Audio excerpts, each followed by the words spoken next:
Follow for more videos. Your appreciation play vital role for our courage. Now, enjoy your story. The crystal chandeliers of the Manhattan penthouse sparkled like frozen tears, casting prismatic shadows across marble floors that had once echoed with laughter. Now, they only reflected the hollow footsteps of a man who had everything and nothing at all. Alexander Pierce stood at the floor-to-ceiling windows, his silhouette framed against the glittering skyline. At 42, he was the embodiment of success, a self-made billionaire whose tech empire had revolutionized how the world connected. Forbes covers, TED Talks, invitations to dine with presidents. Yet tonight, in his $50 million penthouse, he felt like the poorest man alive. 3 weeks. It had been 3 weeks since the accident that took his daughter, Lily, 8 years old, with her mother's green eyes and a laugh that could light up entire rooms. Gone in an instant, a drunk driver, a rainy night, a life cut impossibly short. The business meetings continued. The stock prices fluctuated. The world spun on. But Alexander had stopped spinning with it. He stood at that window every night now, staring down at the streets 40 floors below, wondering if the fall would hurt or if it would finally make the pain stop. "Mr. Pierce," a gentle voice interrupted his dark meditation. "I've prepared your dinner, sir." He didn't turn around. "I'm not hungry, Maria. You can go home." Maria Santos had been Alexander's housekeeper for only 6 months. Hired through an agency after his previous staff had left following his wife's departure 2 years ago. She was 48, barely 5 feet tall, with silver threading through her black hair and hands weathered by decades of hard work. She cleaned his enormous home, prepared meals he rarely ate, and existed in the periphery of his life like a shadow. She should have left.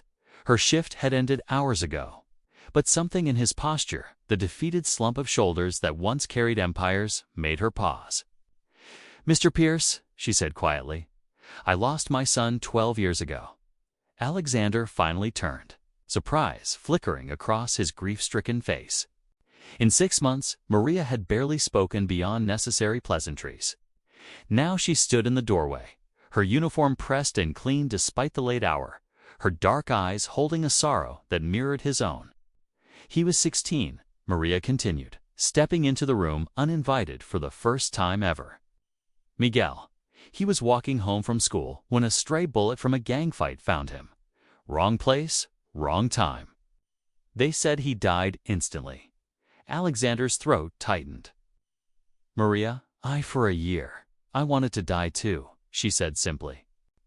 "I would stand on the subway platform and imagine stepping forward. Just one step. It would be so easy." She moved closer, her worn shoes silent on the marble. "But then I remembered something Miguel said to me the week before he died." She reached into her pocket and pulled out a faded photograph, a teenage boy with a brilliant smile, his arm around a younger Maria. He said, "Mama, when I'm successful, I'm going to buy you a house with a garden, and you'll never have to work so hard again." He was always dreaming big, my Miguel. Tears welled in Alexander's eyes for the first time since the funeral. "I'm sorry, I wanted to die," Maria repeated, "because I thought my life was over without him. But then I realized if I died, who would remember his dreams? Who would remember how he loved chocolate ice cream even in winter? Who would remember his terrible singing voice or the way he danced salsa with me in our tiny kitchen?" She walked to the window where Alexander stood, looking out at the city lights. "I am alive because Miguel lived. And every person I help, every home I care for, every small kindness I show, that's Miguel's love continuing through me. My grief became my purpose." Alexander's voice cracked. "How? How do you survive it?" "You don't survive it, Mr. Pierce. You learn to carry it differently." Maria's hand, small and calloused, gently touched his arm, the first human contact he'd allowed in weeks. Miss Lily lived for 8 beautiful years. She had a father who loved her more than anything. She lived in a world of comfort and joy.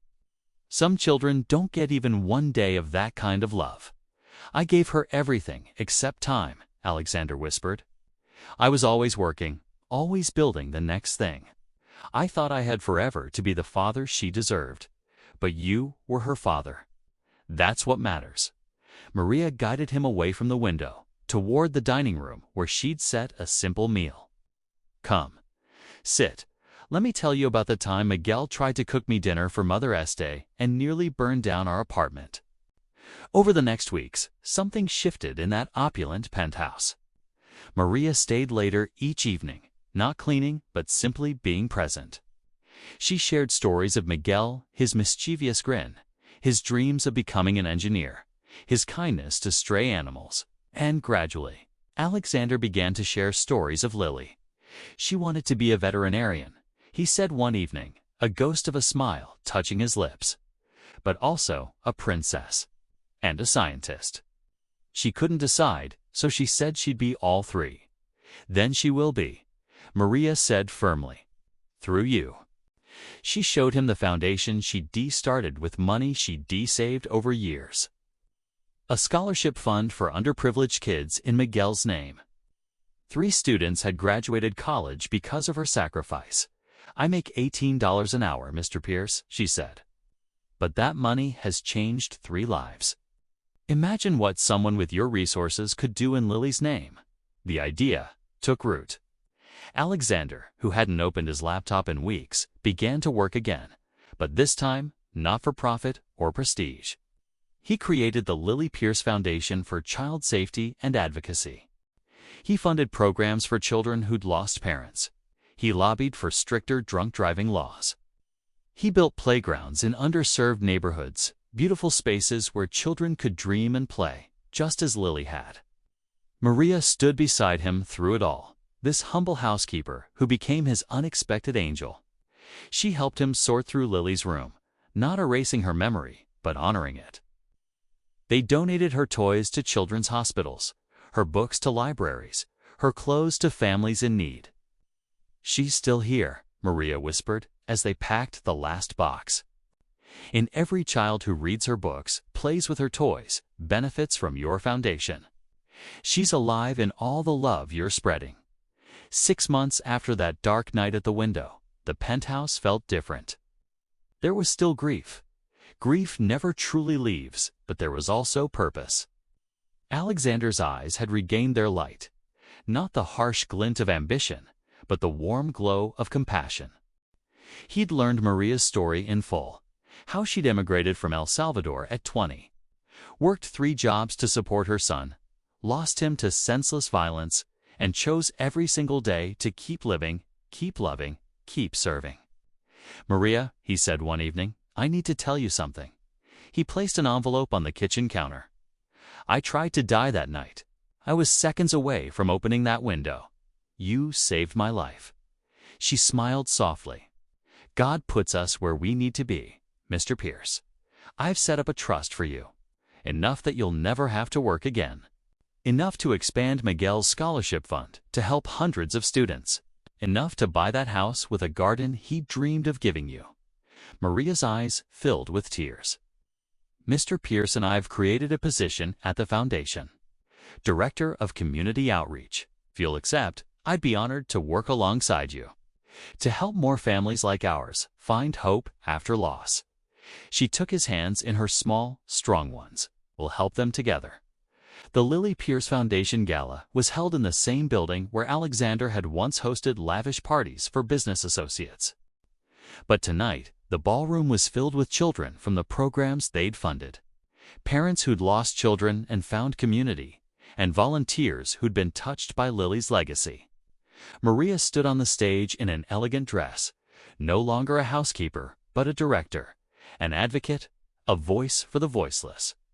She spoke of loss and love, of how the darkest moments can become doorways to light.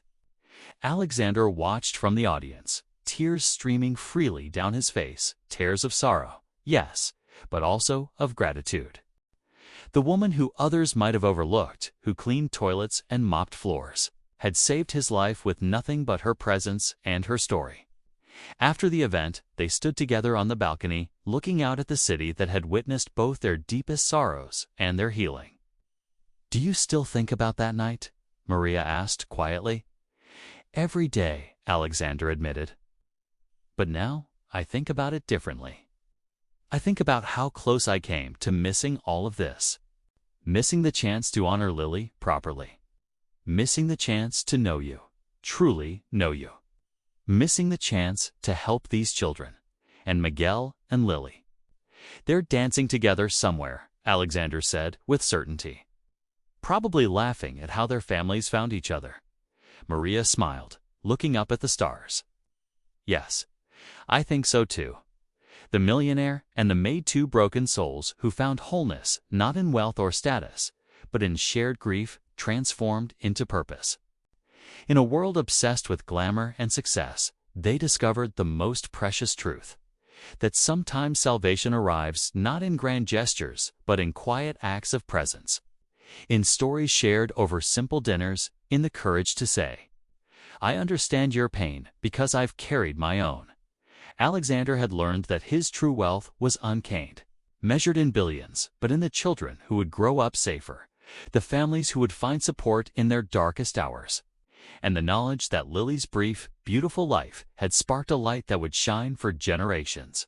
And Maria, who had cleaned the homes of the wealthy while carrying her own immeasurable sorrow, had shown the world that the hands that scrub floors can also lift souls, that the heart that has broken can become a vessel for healing others, and that true nobility has nothing to do with titles or bank accounts. In saving the millionaire from an unbearable loss, the maid had saved herself again too, and together they had transformed grief into grace. Follow 4 more videos. Your appreciation lay vital role for our encourage.